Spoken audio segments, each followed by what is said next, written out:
আর এদিকে বাংলাদেশে হিন্দু ও অন্য সংখ্যালঘুদের পরিস্থিতি নিয়ে উদ্বেগ প্রধানমন্ত্রী নরেন্দ্র মোদীকে চিঠি দেওয়া হয়েছে মতুয়া মহাসংঘের পক্ষ থেকে। 3 দফা দাবি উল্লেখ করা হয়েছে সেই চিঠিতে এবং সেই 3 দফা দাবি নেই মোদীকে চিঠি মতুয়া মহাসংঘের বলেই খবর পাওয়া যাচ্ছে। অ্যাসিস্ট্যান্ট এডিটর এই মুহূর্তে ঈশানদেব চট্টোপাধ্যায় আমার সঙ্গে টেলিফোন লাইনে রয়েছেন। ঈশানদেব, 3টে দফার কথা এখানে বলা হচ্ছে, মূলত কোন কোন দফাগুলো সামনে রাখা হয়েছে এই চিঠিতে উল্লেখ করা হয়েছে? দেখো তনয়া, অল ইন্ডিয়া মতুয়া মহাসংঘের তরফ থেকে যে চিঠি আজকে প্রধানমন্ত্রী নরেন্দ্র মোদীকে লেখা হয়েছে তার মধ্যে সবচেয়ে গুরুত্বপূর্ণ আর্জি এই যে সীমান্তে এসে মানে বাংলাদেশের যে নাগরিকরা ভারতের সীমান্তে এসে জড়ো হয়েছেন, যারা জমায়েত করছেন, তাদের জন্য খাবারের ব্যবস্থা করতে হবে এবং তাদের জন্য নিরাপদ আশ্রয়ের ব্যবস্থা করতে হবে। এই কথা মতুয়া মহাসংঘের লেখা চিঠিতে লেখা হয়েছে। এই আর্জি জানানো হয়েছে যে যারা সীমান্তে এসে জড়ো হচ্ছেন তাদের জন্য এখনই খাবারের ব্যবস্থা করুন এবং নিরাপদ আশ্রয়ের ব্যবস্থা করুন। এছাড়া প্রধানমন্ত্রী নরেন্দ্র মোদীর কাছে অল ইন্ডিয়া মতুয়া মহাসংঘের আর্জি যে বাংলাদেশে সংখ্যালঘুদের উপর যে রকম নির্যাতন চলছে, বিশেষ করে হিন্দু সম্প্রদায়ের উপর যে ধরনের নির্যাতনের অভিযোগ আসছে, তার প্রেক্ষিতে ভারত সরকার নিশ্চিত করুক যে বাংলাদেশে যেন অবিলম্বে এগুলো বন্ধ হয়। এবং আরো একটি দাবি যে বাংলাদেশে যারা থাকবেন তারা যেন প্রত্যেকেই সমানভাবে, যিনি যে ধর্মেরই হন, যে সম্প্রদায়েরই হন, সবাই যেন স্বাধীন দেশে স্বাধীন নাগরিকের মতো মাথা উঁচু করে বাঁচতে পারেন, সে বিষয়েও ভারত সরকার উদ্যোগী হোক বাংলাদেশ কর্তৃপক্ষের সঙ্গে কথা বলে। এই দাবিগুলি রাখা হয়েছে। তবে তনয়া, তুমি জানো যে অল ইন্ডিয়া মতুয়া মহাসংঘের সংঘাধিপতি পদে রয়েছেন শান্তনু ঠাকুর, যিনি নরেন্দ্র মোদীর মন্ত্রিসভার সদস্য। এবং শান্তনু ঠাকুর যেহেতু অল ইন্ডিয়া মতুয়া মহাসংঘের সংঘাধিপতি, সেহেতু শান্তনু ঠাকুরের পক্ষে নিজে এই চিঠির নিচে স্বাক্ষর করে পাঠানো টেকনিক্যালি কিছু অসুবিধার কারণ ছিল, কারণ যেহেতু নরেন্দ্র মোদীর মন্ত্রিসভাতেই তিনি নিজে রয়েছেন, ফলে তার ক্ষেত্রে মন্ত্রীর ভূমিকাটাই আগে আসে। আলাদা করে সংগঠনের তরফ থেকে তিনি প্রধানমন্ত্রী চিঠি দিতে পারেন না, সেই জন্য এই সংগঠনের সাধারণ সম্পাদক তিনি স্বাক্ষর করে চিঠি পাঠিয়েছেন। আমরা ধন্যবাদ জানাই। অন্যদিকে যেমনটা তুমি বললে যে সাধারণ সম্পাদক মতুয়া মহাসংঘের তিনি উদ্যোগ নিয়েছিলেন, তিনি এই চিঠি পাঠিয়েছেন এবং সুখেন্দ্রনাথ গায়েন তিনি কি বলেছেন তার বক্তব্য আমাদের কাছে এসে পৌঁছেছে, আপনাদেরকে শোনাই।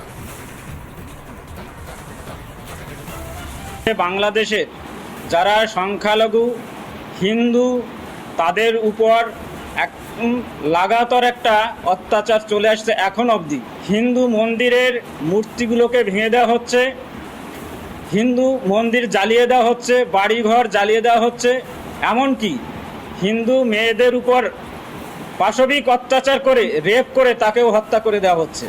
ভারতের সীমান্তে বাংলাদেশ থেকে সংখ্যালঘু মানুষ হাজার হাজার মানুষ জড়ো হয়েছে। তারা ভারতে আসার জন্য নিরাপদ আশ্রয় খুঁজছে, ভারতে এসে তারা প্রাণে বাঁচতে পারে সেরকমই তারা বার্তা দিয়েছে। আমরা তো দাবি জানিয়েছি যে প্রধানমন্ত্রীকে যারা এই বর্ডারে জড়ো হয়েছে তারা অভুক্ত অবস্থায়, এখন তাদের খাবার দেওয়া হোক, তাদের নিরাপদ আশ্রয় দেওয়া হোক, যদি সম্ভব হয়, যদি রাষ্ট্র মনে করে, দেশ মনে করে তাদের বাংলাদেশে আনার জন্য আনবেন। আমরা দাবি জানিয়েছি এটা ভারতে আনবে। কোচবিহারে শীতলকুচি দিয়ে অনুপ্রবেশের চেষ্টা, খরপো নদী পেরিয়ে ভারতে ঢোকার চেষ্টা করছেন অসংখ্য বাংলাদেশি, যারা ভিড় করে নদী পাড়ে দাঁড়িয়ে রয়েছেন বলে জানতে পারা যাচ্ছে। কিংসুক আমাদের প্রতিনিধি এই মুহূর্তে আমাদের সঙ্গে টেলিফোন লাইনে রয়েছে। কিংসুক, আরো বিস্তারিত তোমার থেকে এই বিষয়ে তথ্য নেব। দেখো তোমরা, আমি তোমাকে প্রথমেই বলি, কোচবিহারের যে মাথাভাঙা মহকুমা, সেই মাথাভাঙা মহকুমা শীতলকুচি ব্লকের গোলনাহাটি অঞ্চলের পাঠানটুলি গ্রামে কাশিয়ার বারুনি এলাকার যে খরপো নদী জিরো ল্যান্ডের মধ্যে রয়েছে, সেই নদী পার হয়ে প্রচুর মানুষ বাংলাদেশ থেকে ভারতবর্ষে আসার কিন্তু চেষ্টা করছে না। ঠিক সে জায়গায় দাঁড়িয়ে বাংলাদেশের ওপারে যে গ্রামটি রয়েছে তার নাম দই খাওয়া, সেই দই খাওয়ার থেকে প্রচুর মানুষ আসার চেষ্টা করছেন। এই মুহূর্তে মানুষের সংখ্যা ধীরে ধীরে বাড়ছে, যদিও বিএসএফ জওয়ানরা মোতায়েন রয়েছে। ওই নদীটার থেকে যদি কিছুটা ভারতের দিকে আসা যায়, সেখানে ফেন্সিং রয়েছে, ওই নদীটা জিরো ল্যান্ডে, আর সেই নদী পার হয়ে কাতারে কাতারে মানুষ আসার চেষ্টা করছেন। এবং এই ঘটনার পরিপ্রেক্ষিতে এসডিও মাথাভাঙা নবনীত বিস্তাল মাথাভাঙা বাংলাদেশের যে সমস্ত সীমান্ত রয়েছে সেই সীমান্তে 163 বিএনএসএস জারি করলো। অর্থাৎ 1 কিলোমিটারের মধ্যে একসাথে 4 জনের বেশি যাতায়াত করা যাবে না, রাত 9টা থেকে ভোর 6টা পর্যন্ত কোনো পণ্য পরিবহন করা যাবে না, এবং ওই 1 কিলোমিটার এলাকা এবং সন্ধ্যা 6টা থেকে সকাল 6টা পর্যন্ত সীমান্তের যে 500 মিটার এলাকা রয়েছে সেখানে কোনো গরু চালানো করা যাবে না। অর্থাৎ গরু নিয়ে যারা যায় ঘাস খাওয়াতে সেই করা যাবে না। তার পাশাপাশি তিনি নির্দেশ দিয়েছেন রাত 8টা থেকে ভোর 6টা পর্যন্ত ওই 1 কিলোমিটার এলাকায় কোনো দোকান পাট বাজার খোলা যাবে না। তাহলে এই নির্দেশ যখন মাথাভাঙার এসডিও তিনি যখন দেন নবনীত মিত্তাল, বোঝাই যাচ্ছে যে পরিস্থিতি কোন দিকে যাচ্ছে। এই মুহূর্তে মানুষের সংখ্যা বাড়ছে, ঘটনাস্থলে পৌঁছেছে বিএসএফ এর আধিকারিকরা, শীতলকুচি থানার পুলিশ এবং মাথাভাঙার এসডিও নিজে।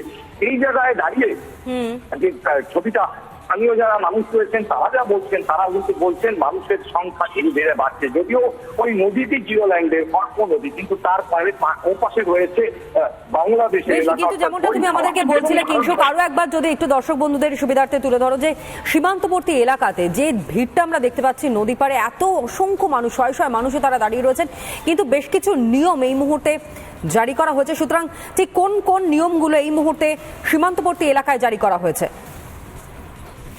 এখন তোমাকে বলি, কোচবিহারের তো বিস্তীর্ণ এলাকা সীমান্ত, তবে এই মুহূর্তে এই ঘটনার পরিপ্রেক্ষিতে মাথাভাঙার এসডিও নবনীত মিত্তাল, মাথাভাঙা বাংলাদেশ যে সীমান্ত রয়েছে, সবকটি সীমান্ত, মাথাভাঙা বাংলাদেশের যে সবকটি সীমান্ত, সেই সীমান্ত এলাকার 162 BLSS জারি করেছে। অর্থাৎ 1 কিলোমিটার সীমান্ত থেকে 1 কিলোমিটার যে রাস্তা বা সীমান্ত থেকে 1 কিলোমিটার যে জায়গা রয়েছে, সেখানে 4 জনের বেশি একসাথে যাতায়াত করা যাবে না। রাত 9টা থেকে ভোর 6টা পর্যন্ত কোনো পণ্য পরিবহন করা যাবে না, এবং সন্ধ্যা 6টা থেকে সকাল 6টা পর্যন্ত সীমান্তবর্তী যে 500 মিটার জায়গা রয়েছে, সেখানে কোনো গরু বা অন্যান্য গৃহপালিত পশু নিয়ে যাওয়া যাবে না, এবং রাত 8টা থেকে ভোর 6টা পর্যন্ত ওই 1 কিলোমিটার এলাকায় কোনো দোকান পাট হাট বাজার খোলা যাবে না। বেশ, ধন্যবাদ জানাই। আপাতত তোমার নোম্যান্স ল্যান্ডেও বিএসএফ এর নজরদারিও কিন্তু নজরে পড়ছে।